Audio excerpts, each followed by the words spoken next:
చివరిగా ఒకటిది ఏంటంటే, చాలామంది దేవుని పిల్లలుగా బాప్తిసం పొందారు, ఆత్మ సంబంధమైన ఆహారం తిన్నారు, ఆత్మ సంబంధమైనటువంటి బండలో నీళ్లు త్రాగారు, క్రీస్తులో పాలిభాగస్తులయ్యారు. ఆ బండ క్రీస్తే అని వ్రాయబడి ఉంది కదా. ఆ చీల్చబడిన బండలో, ఆ యేసు రక్తములో త్రాగిన సంఘములో చాలామంది దేవునికి ఇష్టలుగా ఉండలేకపోయారు. ఈ వాక్యం వింటున్న వారు చాలామంది ఇష్టలుగా లేరు. చర్చికి వెళ్తారంటే వెళ్తారండి, పాటలు పాడతారంటే పాడతారండి, స్వస్థతలు వచ్చినాయంటే వచ్చినాయండి, జరిగాయండి, వాళ్ళకి ఉద్యోగాలు వచ్చినాయండి, కానీ దేవునికి ఇష్టలుగా లేరండి. Myself also. మనము చాలామంది దేవునికి ఇష్టలుగా లేము. దేవుని చర్చికి వస్తున్నాం కానీ, ప్రార్థన చేసుకుంటున్నాం కానీ, ఉపవాసాలు ఉంటున్నాం కానీ, అర్పణలు ఇస్తున్నాం కానీ, పరిచర్య చేస్తున్నాం కానీ, దేవుని కొరకు ఏదేదో చేయాలని కార్యక్రమాలు చేస్తున్నాం కానీ, నువ్వు దేవునికి ఇష్టడుగా ఉన్నావా? చాలామంది ఇష్టలుగా లేరు. మొట్టమొదట వారు చాలామంది ఇష్టలుగా లేరు. అందరూ ఇశ్రాయేల్ 6 లక్షల మంది 20 లక్షల మంది స్టార్ట్ అయ్యారు, కానీ చాలామంది ఇష్టలుగా లేక ఏమైపోయారటండి?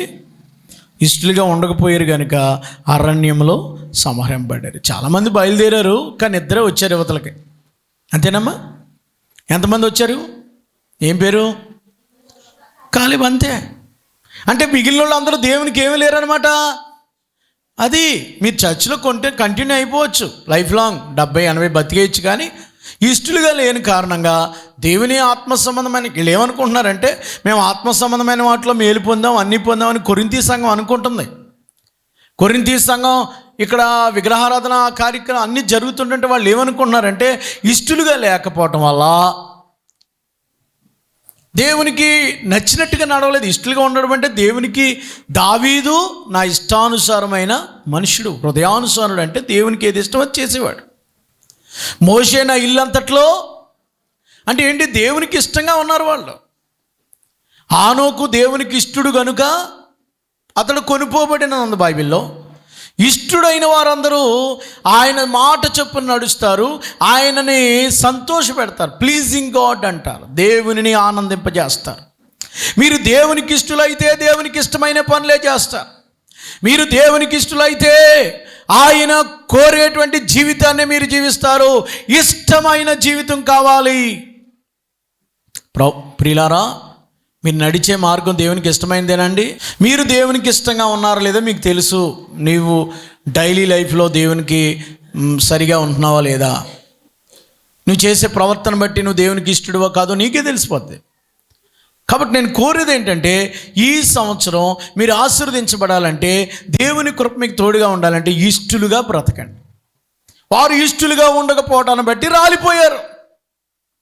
రెండవది, 5 కారణాలు చెప్తాను. రెండవది ఏంటంటే, 6వ వచనంలో వారు ఆశించిన ప్రకారం మనం చెడ్డవాటిని ఆశించుకున్నట్లు ఈ సంగతులు మనకి దృష్టాంతములుగా ఉన్నవి. వారు ఆశించినట్టు మనకి ఈ వాక్యం ఎందుకంటే, దేవుడు మనకి దృష్టాంతంగా పెట్టాడు వాక్యం. ఏంటది? మొదటి ఇష్టలుగా లేరు. రెండవది, జనులు తినడానికి త్రాగడానికి కూర్చుండి ఆడడానికి లేచారని వ్రాయబడినట్టు వారిలో కొందరు వలె మీరు విగ్రహారాధకులై ఉండకుడి. రెండవది, విగ్రహారాధన చేయకండి. ఎందుకంటే నేను చెప్పాను కదా, కొరింథీ సంఘంలో పైన ఒకటి ఉంది, కింద ఒకటి ఉంది. దేవతలు తీర్థాలు జరుగుతున్నాయి కొరింథీ సంఘంలో. 1000 మంది వాళ్ళతో పాపాలు జరుగుతూ ఉంటాయి. కొరింథీ సంఘంలో విగ్రహారాధన ఫెస్టివల్స్, పండుగలు, లేకపోతే పెద్ద పండుగలు, 3 రోజుల పండుగలు జరుగుతున్నాయి కొరింథీ సంఘంలో కూడా. జనులు ఏం చేస్తారు ఈ పండుగల్లో? 7వ వచనం, జనులు ఏం చేస్తారు చూడండి. తినడం, త్రాగడం, కూర్చోవడం, ఆడటం, ఈ 3 చేస్తారు. రేపు జరిగేది అదేనమ్మా, వచ్చే ఆదివారం. ఏం చేస్తారు జనులు? అక్కడికి మీరు వెళ్ళకూడదు. విగ్రహారాధన జోలికి మీరు వెళ్ళకండి. వాళ్ళతో మీకేం పని? అలాగూ మీరు చేస్తే మీకు ఏం జరుగుతుంది? విగ్రహారాధకులై ఉండకుడి. మరియు వారి మనం విగ్రహారాధకులై ఇవ్వడం వల్ల మరి ఏమైపోయారండి? 32వ అధ్యాయంలో నిర్గమకాండం 32వ అధ్యాయంలో వారు జనులు తినడం త్రాగడం బట్టే కదా దేవుడు కోపం వచ్చి వాళ్ళందరినీ చంపేస్తానన్నాడు. జనులు అక్కడ తిండం త్రాగడం మొదలుపెట్టారు బొమ్మ దగ్గర కూర్చుని. అది మాట ఎక్కడ రాశాడు, రాయబడినట్టు ఎక్కడ రాశాడు అది ఒకసారి మీరు చూస్తారా? నిర్గమకాండము 32వ అధ్యాయంలో జనులు ఏం చేస్తున్నారు? 6వ వచనం, మరునాడు వారు ఉదయం లేచి దహన బలులు సమాధానం అర్పించచ్చు, జనులు తినుటకు త్రాగుటకు కూర్చుండి ఆడుటకు లేచిరనే మాట అక్కడిక్కడ రాశాడండి. ఏం చేసుకుని 4వ వచనం, పాత పోసిన అదేండి, అదే ఇక్కడ రాశాడండి. దాన్ని పట్టుకుని ఇశ్రాయేలీయులు దేవుడు దేవుడు దేవుడు దేవుడు అని ఆడడం, తినడం, వాయించుకోవడం, డ్యాన్స్లు వేయడం, గంతులు వేయడం, అమ్మాయిలతోటి అబ్బాయిలతోటి తాగి తందనాలు ఆడేటువంటి కార్యకలాపాల్లో మీరు ఎవరైనా ఉంటే నాశనం అయిపోతారని చెప్పమన్నాడు దేవుడు. అదే చెప్తున్నాను ఇక. రేపనే కాదు, ఈ సంవత్సరంలో ఎవరు ఏ విగ్రహారాధన సంబంధమైన లేక అన్యాచార సంబంధమైనటువంటి కార్యకలాపాల్లో, పండుగల్లో, పబ్బాల్లో పాల్గొంటే మీరు శాపగ్రస్తులు అవుతారు పక్కా. వాటి పేరు మీ నోటు ఎత్తొద్దన్నాడు. అక్కడ మన గ్రామంలో జరిగే సినిమా ప్రోగ్రాంకి వెళ్ళినా మనకు ఒక సంవత్సరం జరిగింది ఇక్కడ ఒక మరణం. అలాంటివి జరగకుండా ఉండాలనంటే మీరు పరిశుద్ధులుగా, యోగ్యులుగా, ఆత్మపూర్ణులుగా జీవించాలని కోరుతున్నాను. నెంబర్ 1 ఏంటి చెప్పాను? నెంబర్ 1 ఏంటి? వారు దేవునికి ఇష్టలుగా ఉండలేకపోయారు కనుక మనం ఇష్టలుగా ఉందాము. ఇష్టలుగా లేక అరణ్యంలో రాలిపోయారు. బల్ల దగ్గరికి వచ్చేటప్పుడు దేవునికి ఇష్టలుగా ఉండి నిష్కళంకమైన, నిర్దోషమైన, పరిశుద్ధమైన వారిగా మారుతూ బల్ల దగ్గరికి రావాలా. రెండవది విగ్రహారాధికులై ఉండకూడదు. అంటే జనులు తినుతూ త్రాగుతూ తందనాలాడి కూర్చోవడం, ఆడటం, డ్యాన్స్లు వేయటం వాటిలో మీరు వెళ్ళకండి. ఏ ఆట అయినా సరే, ఏ ఆట అయినా మీరు ఆడొద్దు, అందులోకి మీరు వెళ్ళొద్దు, వాటిలో మీరు పాలు పంపులు పొందొద్దు. ఇంకా చెప్పాలంటే చాలా వాక్యాలు ఉన్నాయి, టైం లేదు. ద్వితీయోపదేశకాండం అంతా చదువుకోండి, వాటికి వెళ్తే అలాంటి శాపాలు వస్తాయి అక్కడ రాశాడు. ఇక మూడవది ఏంటంటే 8వ వచనంలో, మరియు వారి వలె మనము వ్యభిచరింపకయుందుము. రెండోది ఏం చేయాలంటే ఈ కొత్త సంవత్సరంలో బల్ల దగ్గరికి వచ్చేటప్పుడు ఎలా నడుచుకోవాలంటే, బల్ల తీసుకునేటప్పుడు ఏం చేయాలనంటే వ్యభిచారం చేయకూడదు. కొరింథీ పట్టణంలో ఏం జరుగుతుందని చెప్పాను. ఎందుకు రాశాడు పత్రిక రాయటం కారణం ఏంటి? ఇలాంటి విషయాలన్నీ కొరింథీ పట్టణంలో ఉన్నాయి. ఓ పరిశుద్ధ సంఘమా, నేను 1.5 సంవత్సరం మీ మధ్యలో సేవ చేశాను, ఆత్మలు రక్షించాను, బాప్తిసాలు జరిగాయి, సంఘంగా కట్టబడ్డారు. కానీ మీలో ఇవి ఉండకూడదు. ఏముండకూడదు? ఇష్టలుగా బ్రతకాలి, ఇష్టం లేని బతకొద్దు. రెండవది ఏంటమ్మా? విగ్రహారాధన లాంటి తందనాలు ఆడొద్దు. మూడవది వ్యభిచరించొద్దు. వ్యభిచరించి ఏమయ్యారట చూడండి, 8వ వచనం చూడాలండి. మరియు వారి వలె మనం వ్యభిచరించుకుందాము, వారిలో కొందరు వ్యభిచరించి నందున ఒక్క దినమే 23,000 మంది కూలిరి. ఇక్కడ ఆయన కొన్ని ఉదాహరణలు చెప్తున్నాడు. ఇలా ఉంది, ఇలా ఉంటే దెబ్బతింటారని. వాళ్ళు వ్యభిచారం చేయటం వల్ల 23,000 మంది చచ్చిపోయారు అన్నాడు అక్కడ. సంఖ్యాకాండం 26వ అధ్యాయం అనుకుంటా. వ్యభిచారం చేయటం వల్ల ఎన్ని వేల మంది చచ్చిపోయారు? 23,000 మంది పోయారట ఒక్కరోజే దేవుడు మొత్తితే. జాగ్రత్త సుమా. 25వ అధ్యాయం అండి, 25వ అధ్యాయం 9వ వచనం, 24,000 మంది ఆ తెగులు చేత చనిపోయారు. ఏం చేసినందుకు? వ్యభిచారం చేసినందుకు అని అక్కడ ఉంటుంది, చదువుకోండి అక్కడ. 25వ అధ్యాయం 1వ వచనం కదా. ప్రియులారా, ఇలాంటి వ్యభిచార కార్యక్రమాలు చేయకండి. పండగలో బాగా చేసేది ఏంటంటే కామదేవత ఆల్తుందంట వాళ్ళ మీద. అందుకని వాళ్ళు ఏం చేస్తారంటే బాగా మత్తులైపోయి ఆ కామ వికార చేష్టలకు అలవాటైపోయి స్త్రీలు తమకు తామే నగ్నంగా మారిపోతూ ఉంటారు. పురుషులు తమకు తామే రహస్య కార్యాల్లో చేయవలసినవి పబ్లిక్గా చేస్తూ ఉంటారు. రేపు జరిగే వారం రోజుల్లో ఈ తెలుగు రాష్ట్రాల్లో బాగా జరిగే పాపం అదే. పబ్స్లో జరిగేది అదే. వ్యభిచారం జరుగుతూ ఉంటుంది. లైంగిక వాంఛలు తీర్చుకుంటూ ఒక స్త్రీని ఒక ఆట వస్తువుల కింద కుర్రోళ్ళు అందరూ విజిల్స్ వేస్తూ పాపం చేస్తుందంటే స్త్రీలు పురుషులు కలిసి చూడడం అవమానము. అలాంటి భయంకరమైనటువంటి సిచ్యువేషను ఆ రోజు కొరింథీ పట్టణంలో ఉంది. ఈరోజు మన పట్టణాల్లో ఉన్నాయి. మన పట్టణంలో ఉంది, ఎక్కడో కాదు. ఒకవేళ పౌలు గారిని కొత్తపేటకి ప్రసంగం చేయమని అడిగితే, కోనసీమకి ప్రసంగం చేయమని అడిగితే, లేకపోతే ఈ గోదావరి జిల్లా వాళ్ళకి ప్రసంగం చేయమని అడిగితే ఇదే పాపం అని చెప్తాడు ఆయన. వ్యభిచారం చేసి 23,000 మంది పోయారు. సార్ మేము చూసామంటారేమో. మీ చూపు ఒకని మోహపు చూపుతో చూస్తే మీరు అప్పుడే విచారం చేసినట్టు అన్నాడు మత్తయి సువార్త 5వ అధ్యాయం.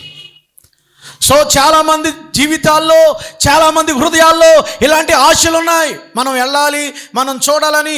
కుర్రకారు పాడైపోతున్నారు, యవనరాండ్రులు పాడైపోతున్నారు. ఏమి చూడడానికి మీరు డ్రెస్సులు వేసుకుని పండగలకు వెళ్తున్నారు. నువ్వు క్రైస్తవుడువా అన్యుడువా? క్రైస్తుడు అయితే క్రైస్తుడిగా ఉండు, అన్యుడు అయితే అన్యుడిగా ఉండు, పరిశుద్ధుడు అయితే పరిశుద్ధుడిగా ఉండు. పప్పాలు చేస్తే పప్పలుగా చేయి. నిన్నటి వరకు క్రిస్మస్ పండుగలు చేసి, నిన్నటి వరకు న్యూ ఇయర్ పండుగలు చేసి, ఈ వేళ నుంచి నీ బతుకుని బజారుకి ఇడ్చుకోవద్దు. పరిశుద్ధంగా బ్రతకడం, రోషంగా బ్రతకడం, నీతిగా బ్రతకడం నేర్చుకోండి.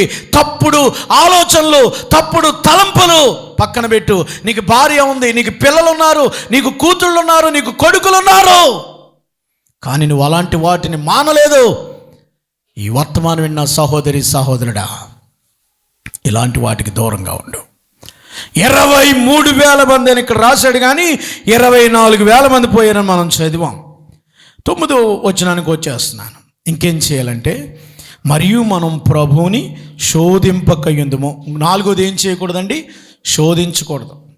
చాలామంది ప్రభువుని శోధిస్తారు.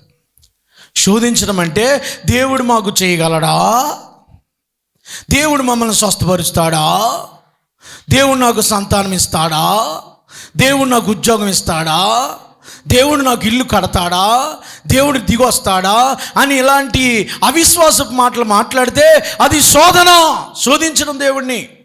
నీ దేవుడైన యెహోవాను మీరు శోధింపవలదు. చూడండి ఏం జరిగింది శోధిస్తే. వారిలో కొందరు శోధించి సర్పం వలన నశించిరి. ప్రియులారా, శోధించి నశించారట. వీళ్ళు దేవుని సేవకుల మీద తిరగబడ్డారు, శోధించారు.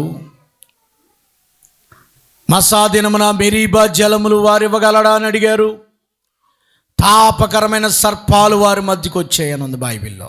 ఎంతమందికి ఎలాగో ఈయన ఆహారం ఇవ్వగలడని అడిగారు. రిఫరెన్స్లు చూపిస్తే నాకు టైం అయిపోద్ది, కానీ ఇదంతా సంఖ్యాకాండాన్ని తీసుకున్నట్లుగా కనబడుతుంది నాకు. పౌలు గారు ఎక్కువగా సంఖ్యాకాండాన్ని తీసుకుని ఆయన ఈ కీర్తన రాసినట్లుగా మనం చూస్తున్నాం. 16వ అధ్యాయంలో వారు దేవునిని శోధించారు. సంఖ్యాకాండం 16వ అధ్యాయంలో వారు దేవుని ఎలాగ శోధించారో అక్కడ రాశాడు. ప్రియులారా, ఆయన మనకి ఆహారం ఇవ్వగలడా?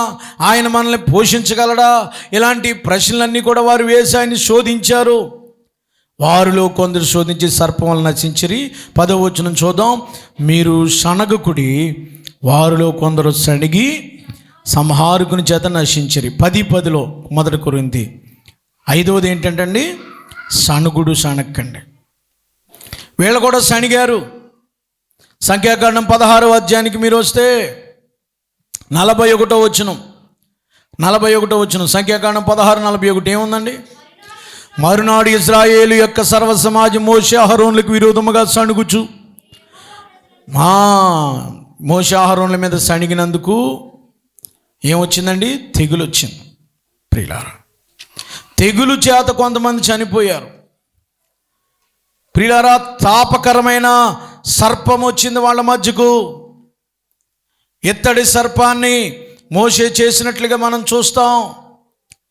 ఎందుకనంటే వారు దేవుని విసికించారు కనుక, దేవుణ్ణి శోధించారు కనుక. ఎక్కడ అది మనం చూస్తాం? శోధించడం అనేది సంఖ్యాకాండము 21వ అధ్యాయము 4వ వచనం చూడండి. సంఖ్యాకాండం 21వ అధ్యాయం 4వ వచనంలో, వారు ఎదోము దేశంలో మార్గాయసం చేత జనులు ప్రాణం కాగా ప్రజలు దేవునికి విరోధముగాను మోషేకి విరోధముగా అరణ్యంలో చచ్చడానికి మమ్మల్ని ఎందుకు తీసుకొచ్చావు? సవిచారం లేని ఆహారం మాకు ఎందుకు ఇచ్చావు అని చెప్పి దేవుని ఎదుట వారు ఆయనని మరి శోధించడం మొదలుపెట్టారు. లేకపోతే ఆయన్ని శోధించారు. ప్రియులారా, శోధించినందుకు దేవుడు తాపకరమైన సర్పాలను పంపించి వాళ్ళని కాటు వేసేలాగా చేశాడు ప్రభునందు. ప్రియులారా, సో ఇక్కడ సనగడం 5వది ఏంటంటే, సణుగుడు అనేది చాలా చాలా దేవునికి ఆయాసకరమైన మార్గం. చాలామంది సణుక్కుంటూ ఉంటారు. సంఘాల్లో జరిగే కార్యక్రమాల విషయాల్లో సణుక్కుంటారు. ఏదైనా అనౌన్స్మెంట్ చేస్తే పక్కన సనగటం అంటే ఏం కాదు, గొసగొసలు ఆడతారు పక్కలతోటి, ఇలా కామెంట్స్. అదే సణుగుడు అంటే, మర్మరింగ్. ఏదన్నా పాస్ గారు కార్యక్రమం చెప్తుంటే దానికోసం సణుగుతారు. ఇశ్రాయేలీయులకు ఉన్న భయంకరమైన పాపం ఏంటంటే సణుగుడు. ఈ సనగటం వల్ల తెగులు సంభవించింది. సంఖ్యాకాండము 16వ అధ్యాయంలో మీరు చూస్తే వారు సంకటం వల్ల ఏం జరిగిందండి? తెగులు వచ్చేసిందంట. ఎంతమంది పోయారమ్మా వాళ్ళ? 48వ వచనంలో చచ్చిన వారికి బ్రతికిన వారికి మధ్యన నిలబడగా తెగులు ఆగెను. కోరాహు తిరుగుబాటును బట్టి 14,700 మంది ఆ తెగులు చచ్చిపోయారు. ఎంతమంది చచ్చిపోయారంటండి? 14,700 మంది. ఎంత భయంకరమో చూడండి. అన్నీ లెక్కలే ఎంతమంది పోయారో. అందుకని వ్యభిచరించకండి. ఎంతమంది పోయారు? సనక్కండి. సర్పం కావటం వల్ల చచ్చినోళ్ళకి బతికినోళ్ళకి మధ్యన ఇత్తడి సర్పాన్ని నిలబెడితే కానీ వాళ్ళు బాగుపడలేదు. శోధించొద్దు అన్నాడు. సణిగితే ఇదిగో తెగులు వచ్చింది, ఇన్ని వేల మంది పోయారు, కనుక మీరు సనగొద్దు. ఎన్ని చెప్పానమ్మా? ఇప్పటికి ముగింపులోకి వస్తున్నాను. ఎన్ని చెప్పాను? మనం ఈ సంవత్సరం ఎలా ఉండాలండి? మొదటిది ఏంటి? ఆయనకి ఇష్టలుగా ఉండాలి. ఇష్టం లేక అరణ్యంలో అందరూ రాలిపోయారు, ఇద్దరే వెళ్ళారు. రెండవది జనులు త్రాగటం, తిందనాలాడటం, విగ్రహారాధన పద్ధతులు చేయకండి. దానివల్ల దేవుని కోపం తెచ్చారు. మూడవది వ్యభిచరించొద్దు. ఈ 2024లో వ్యభిచార కార్యక్రమాలకి చూడొద్దు దయచేసి. నాలుగవది దేవుని శోధించొద్దు, దేవుని అనుమానించొద్దు, దేవుని క్రియలను బట్టి ఆయనకి ఆయాసం తేవద్దు. ఐదవది ఏం చేద్దామా? సనక్కండి. మీ లైఫ్లో ఎప్పుడు పాస్ట్ గారి మీద కానీ, సంఘం మీద కానీ, ఇంట్లో కానీ అత్తమాటు సణుక్కోకండి. భర్త మీద సణిగే వాళ్ళు చాలామంది ఉన్నారు, భార్యల మీద సణిగే వాళ్ళు చాలామంది ఉన్నారు. ఏమన్నావు? ఏమీ అనలేదు. అదే సణుగుడు. ఏదోటి అనేస్తుంది. అడిగేటప్పుడు నేనేమన్నాను? ఏదో మామూలుగా పాట పాడుకుంటున్నాను అనేది కవర్ చేసేసేవాళ్ళు చాలామంది ఉన్నారు. సనక్కండి దయచేసి. అది ఏ సణుగుడైనా సరే పాపము. సణుగుడనే పాపము చేత 14,700 మంది పోయారట. కాబట్టి సనగొద్దు. చివరిగా నేను చెప్పే మాట ఏంటంటే, ఒకవేళ శోధన మీకు వచ్చినప్పుడు ఏం చేస్తాడు? ఒకవేళ శోధనలు వచ్చినాయి ఏం చేయమంటారు సార్ అంటే, ఇవన్నీ 11వ వచనంలో ఇవన్నీ బుద్ధి కలగడానికే దేవుడు మన కొరకు. నేను ఈవేళ చేసిన ప్రసంగం అంతా ఏంటి చెప్పండి? దేవుడు బుద్ధి కలగడానికే ఇవన్నీ మన చేత వ్రాయించాడు. బుద్ధి కలగడానికే, అంతే తప్ప ఇంకో దానికోసం కాదు. బుద్ధి తెచ్చుకోవడానికి. సో ఇక చివరిది ఏంటంటే, మీలో ఏం చేయాలంటే, శోధన వచ్చినప్పుడు కూడా శోధన ఎలాగిస్తాడంటే దేవుడు, మీరు సహించే అంత శోధన ఇస్తాడు తప్ప మీరు తట్టుకోలేని శోధన మీకు రాదు. ఒకవేళ శోధన వచ్చినా తప్పించుకునే మార్గాన్ని కూడా దేవుడు మీకు చూపిస్తాడని ఇదే గ్రంథం 13వ వచనంలో రాశాడు. ప్రభునందు ప్రియులారా, శోధనతో పాటు తప్పించుకునే మార్గాన్ని ఇస్తాడు. ఇక నేను 6వది మీకు చెప్పేది ఏంటంటే, ఇప్పుడు మీరు దేవుని బల్ల దగ్గరికి వస్తున్నారు కదా. 22వ వచనం చివరికి వచ్చేస్తున్నాను. 22వ వచనం చూడండి. 21 చదవన్నాము. 1 కొరింథీ 10:21. మీరు ప్రభు పాత్రలోనిది దెయ్యం పాత్రలోనిది కూడా త్రాగనేరరు. ప్రభు బల మీద ఉన్న దానిలోను దెయ్యం బల మీద ఉన్న వానిలోనూ కూడా పాలు పొందనేరరు. ప్రభువుకు రోషం పుట్టించడం ఆయన కంటే మనం బలవంతులమా. చూడండి ఇక్కడ ఏంటంటే, చివరిగా ఏంటంటే, ప్రభు పాత్ర దెయ్యం పాత్ర అంటే, ఈ ప్రభు పాత్రలో చెయ్యాడుతున్నారు. ఇప్పుడు ఇందులో మీరు రొట్టె విరుస్తారు, రక్తం త్రాగుతారు, కానీ దెయ్యం పాత్రలో కూడా మీరు తింటున్నారు. ఏంటి దెయ్యం పాత్ర? ఆ కాలంలో అక్కడ ఏం జరుగుతుందంటే, విగ్రహారాధన సంబంధమైన వాటిని ముట్టుకుంటున్నారు వీళ్ళు. 18వ వచనం చూడండి. 18వ వచనం, మనమందరము ఒకే రొట్టెలోని ఒకే శరీరంలోని పాలు పుచ్చుకున్నట్టు అనేకులమైన ఒక శరీరమైనాము. శరీర ప్రకారం ఇశ్రాయేలుని చూడుడి, బలర్పించిన వాటిని తినివారు బలిపీఠముతో పాలువారు కారా. నేను మీతో చెప్పింది ఏమన్నా, విగ్రహార్పితమైన ఏమైనా ఉన్నదైన విగ్రహముల్లో ఏమైనా ఉన్నదైనా చెప్పేదనా? లేదు. కానీ అన్ని జనులు అర్పించి బలు దేవునికి కాదు దెయ్యాలకు అర్పించుచున్నారు కనుక మీరు దెయ్యములతో పాలువారట నాకు ఇష్టము లేదు. కొంతమంది వెళ్ళిపోయంట అక్కడిక్కడ కూడా తినేస్తున్నారట. సో మీరు అన్న సందర్భాల్లో తింటున్నారు, ప్రేమ విందు తింటున్నారు, బాగానే ఉంది. కానీ మేము ఆమె ఏం తింటలేదని అంటున్నారు. దేవునికి స్తోత్రం. ఎవరిని తింటున్నారు? గిన అది లేదు. కానీ దెయ్యం బలలో కొంత చేయడుతున్నారు మీరు. ఏ దెయ్యము? కొంచెం సారాలోను, కొంచెం కళ్ళులోను, కొంచెం ఏసు రక్తము కూడా త్రాగుతున్నారు కదా. కొంచెం అపవిత్రమైన వాటి బూతులు ఆడుతూ, అపవిత్రమైన కార్యపాలాలు చేస్తూ ఈ పవిత్రమైన శరీరాన్ని తినేస్తున్నారు. కనుక దేవునికి రోషం పుట్టిస్తారా మీరు? ప్రభు పాత్రలో చేపెట్టేటప్పుడు ఇది నా ఈ పాత్రలో ఉన్నది క్రొత్త నిబంధన రక్తము, ఈ పాత్రలో ఉన్నది ఈ శరీరం నా క్రొత్త నిబంధన శరీరం అని దేవుడు చెప్పినప్పుడు అపవిత్రమైన వాటిని పవిత్రమైన వాటిని కలిపి, అంటే రెండు తలంపులతో మీరు వాళ్ళ దగ్గరికి వస్తున్నారు. అపవిత్రమైన జీవితము, అపవిత్రమైన పాత్ర. ఏంటి? ఏ పాత్ర? నీ హృదయం ఒక పాత్ర అనుకుంటే ఈ హృదయం పవిత్రమైన పాత్రేనా? అపవిత్రమైన పాత్రగా మారిపోయింది నీ శరీరం. అపవిత్రమైనటువంటి జీవితము జీవిస్తూ పరిశుద్ధమైన బలలో పాలు పంపులు పొందుతున్నారు మీరు. కొంతమందికి డౌట్కి రావచ్చు, సార్ మనం ఎట్టింది వాళ్ళు తింటున్నారు, వాళ్ళు అడుగుతున్నారని మీరు ఎట్టింది మేము తింటున్నాం, మీరు ఎట్టింది మీరు తినరని అంటున్నారని మా వాళ్ళు చాలామంది అడుగుతున్నాను. మనం వాళ్ళు ఎట్టింది ఎందుకు తినమంటే, అది దెయ్యాలకు అర్పించేది అయితే మనం తినకూడదు. వాళ్ళు వండుకునే పెడితే మనం వండుకుని వాళ్ళు తింటాం, అది ఓకే. కానీ అది దెయ్యమునంటే మనుషులు చేసిన వాటికి అర్పించిన వాళ్ళు దేవుళ్ళు కారు గనుక, మనుషులు చేసినటువంటి బొమ్మలు దేవుళ్ళు కారు గనుక మనం తినం, అంతే. నిజంగా వాళ్ళ దైవాంబ సంభూతంగాను ప్రేమతోనూ ఆప్యాయతోనూ పెడితే మనం అందరి దగ్గరికి వెళ్ళి భోంచేస్తాం. ఇప్పుడు నేను ఉన్నాను అనుకోండి, క్రైస్తవులుగా మార్చడానికి వరకు సిద్ధాంతి గారింటికి వెళ్ళేవాడిని నేను. పెద్ద బొమ్మలో ఆయన చేతికి ఒక పాముతో చేయబడిన కడియం ఉండేది ఆయనకి. ఆయన దగ్గరికి వెళ్తే మామూలుగా ఫ్రెండ్షిప్, మీరు నేను ఫ్రెండ్స్ అనేవాడు, రైట్ ఫ్రెండ్స్. బైబిల్ కొనిమ్మన్నాడు, బైబిల్ ఇచ్చాను ఫ్రెండ్షిప్ని బట్టి. మారతాడు లేదా తర్వాత గొడవ, పెద్ద బైబిల్ పెద్ద వచ్చి బైబిల్ కావాలన్నాడు. నేను రోజు కీర్తనలు సామెతలు చదువుతాను, అదే చదువుకోరు బాగుపడతాం. భార్యకి రక్షణ ఇచ్చాం, బాప్తిసం ఇచ్చాం కదా, ఒప్పుకున్నాడుగా. అసలు నేను వెళ్ళను వాడి సిద్ధాంతం అంటే ఆవిడ నశించిపోద్ది అక్కడ. ఆడిపోతే పోయాడులేండి ఆయన.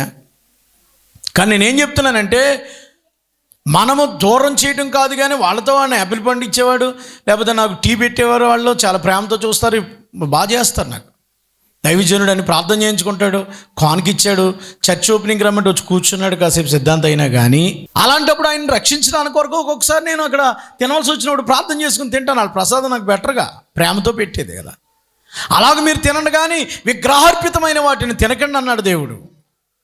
కనుక నేనేమంటున్నానంటే, మనం అలాంటివి ఏమీ పెద్ద మన సంఘాల్లో లేవు, కానీ పాపము చేసి మనం వచ్చి బల్ల తింటున్నాం. అపవిత్రమైన వాటిని ముట్టుకుని తినకూడనివి తింటూ, చేయకూడనివి చేస్తూ ప్రభు బల్ల దగ్గరికి వస్తున్నాం.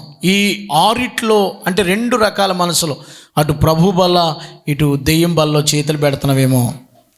ఈ రెండు మీరు చేయకూడదు. పరిశుద్ధులుగా ఉండి నిర్దోషమైన నిష్కళంకమైన మనస్సాక్షికి దోషము పుట్టించినటువంటి ప్రోక్షించబడిన హృదయము గలవారై ప్రభు బల్ల దగ్గరకు రావాలని ప్రేమతో మీకు మనవి చేస్తున్నాను. ముగిస్తున్నాను. టకటగా చెప్పండి, ఎలా రావాలి బల్ల దగ్గరికి? నెంబర్ 1 ఎలా ఉండాలి, ఎలా రావాలి? ఒకటేం చెన్నమా, ఆయనకిష్టులుగా ఉండాలి. ప్రభు బల్ల దగ్గరికి వచ్చేటప్పుడు ఆయనకిష్టులుగా రండి. ఈ సంవత్సరం మీరు బాగుపడాలంటే ఆయనకి ఇష్టలుగా ఉండండి. కొత్త సంవత్సరం ఎప్పుడు కొత్తగా ఉంటుంది? ఆయనకి ఇష్టలుగా ఉన్నప్పుడు. రెండవది, తాగుతూ తందనాలు ఆడుతూ విగ్రహారాల జోలికి చేయకండి. మూడవది, వ్యభిచరించకండి. నాలుగవది, శోధించకండి. ఐదవది, సనగకండి. ఆరవది, రెండు రకాల తలంపులతో ఉండకండి. ప్రభు బల్ల, దెయ్యం బల్ల.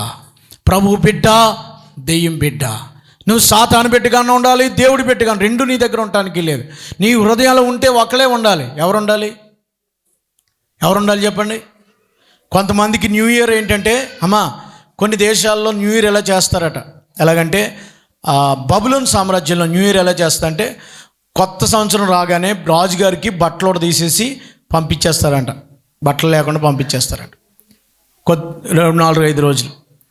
ఈ 4 రోజులు రాజు లేడు కనుక మనకు చట్టాలు లేవు, కోర్టులు లేవు, ఏమి లేవని ఇష్టానుసారంగా తాగుతూ తందనాలు ఆడుతూ వేషాలు వేస్తారట. 4 రోజులు అయిపోయిన తర్వాత ఆయన్ని మళ్ళా మంచిగా బట్టలు ధరించి కొత్త బట్టలు వేసి తీసుకొచ్చి అప్పుడు రాజు వచ్చి అప్పుడు మనకు కొత్త సంవత్సరం వచ్చేసింది, అయిపోయింది. ఇప్పుడు మళ్ళీ రాజు వచ్చాడు, చట్టం ఉంది, పరిశుద్ధంగా రాజుగారి మాటకు లోబడి జీవించాలంటారంట. వాళ్ళు న్యూ ఇయర్ అలా జరుగుతుందంట బబులోను దేశంలో. ఇప్పటికీ అందరూ న్యూ ఇయర్ చేయరు, చైనాలో ఇంకో రోజు జరుగుతుంది. కనుక ఇంకేం చెప్తున్నానంటే, ఒక్కొక్క దేశంలో ఎలా అవుతుందంటే, కొత్త రాజు ఎప్పుడు వస్తే వాళ్ళకి న్యూ ఇయర్ అంట, అదే న్యూ ఇయర్ అంట. అంతవరకు న్యూ ఇయర్ ఉండదంట. కొత్తగా రాజుని అపాయింట్ చేశారనుకోండి, అది న్యూ ఇయర్ అంటారు, కొత్త సంవత్సరం అండి. ఎందుకనంటే కొత్త రాజు వచ్చాడు, కొత్త పద్ధతులు, కొత్త పాలన, కొత్త పథకాలు వస్తాయని కొత్త రాజు న్యూ ఇయర్ చేస్తారట. నేనేమంటున్నానంటే, ఎందుకు ఇది చెప్తాను తెలుసా? మీ హృదయంలోనికి యేసు రాజుగా వచ్చినప్పుడు అదే న్యూ ఇయర్. నీ హృదయంలో సాతానా దేవుడా, దెయ్యమా దేవుని పాత్ర, రెండు ఉండడానికి వీలేదు. ఏది నీకున్నదో అదే పరిశీలన చేసుకోవాలని ప్రేమతో మీకు మనవి చేస్తున్నాను. నీ హృదయాన్ని ప్రభుకి ఇవ్వండి, పరిశుద్ధంగా ఉండండి, నిష్కళంకమైన హృదయంతో ప్రభు దగ్గరికి రండి. అటువంటి కృప దేవుడు మీకు దయచేయునుగాక. తల్ల వంచండి, ప్రార్థన చేసుకుందాం.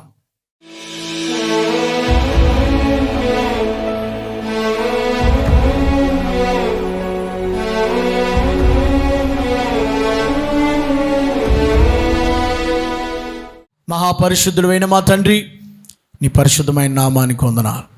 విత్తబడిన వాక్యం అందరూ హృదయాలు భద్రపరచండి ప్రభువా. మేఘములో నడిచిన, సముద్రములో నడిచిన, బాప్తిసం పొందిన ఆయన, ఆత్మ సంబంధమైన ఆహారము తిన్నా, బండలోని క్రీస్తు నీళ్లు త్రాగినా వారు దేవునికి ఇష్టలుగా ఉండలేకపోయారట. అలాగే ఎవరైనా ఉన్నారేమో, వారు తినుచు త్రాగుచు తందనాలాడుచున్నట్లుగా వారి వలె మీరు విగ్రహారాధికులై ఉండొద్దన్నావు. చాలామంది వాక్యమైన వారిలో విగ్రహ సంబంధమైన ఆచారాలు ఉన్నాయేమో, విడుదల చేయండి. నిజదేవుడు, సత్యదేవుడు, జీవం కలిగిన దేవుడు, నాయన గుణం కలిగిన వాడు, నిర్గుణుడు కాదు, నువ్వు గుణం కలిగిన వాడు గనుక నిన్ను ఆరాధించే భాగ్యం దయచేయండి నాయనా. శోధించి నాశనం అయ్యారట, వ్యభిచరించి నాశనం అయ్యారట, సణిగారట. అలాగ మీరు ఉండొద్దారు. ఇదిగో వాళ్ళ దెయ్యం బల్లో, ప్రభు బల్లో పాలు పంపులు పొందారు కొరింథీలు. అలాగ మీరు ఉండొద్దు. పరిశుద్ధులుగాను, యోగ్యులుగాను, పవిత్రులుగా ఉండి నాయన ప్రభు బల్లో పాలు పంపులు పొందమన్నావు. అలాంటి రీతిగా వారి జీవితాలు సరిచేయబడి వాక్యానుసారంగా నీలో ఎదిగే బిడ్డలుగాను, నీ సన్నిధిని సమీపించే బిడ్డలుగా చేయమని యేసు ప్రభు వారి పేరట వేడుకొనుచున్నాము తండ్రి. ఆమేన్.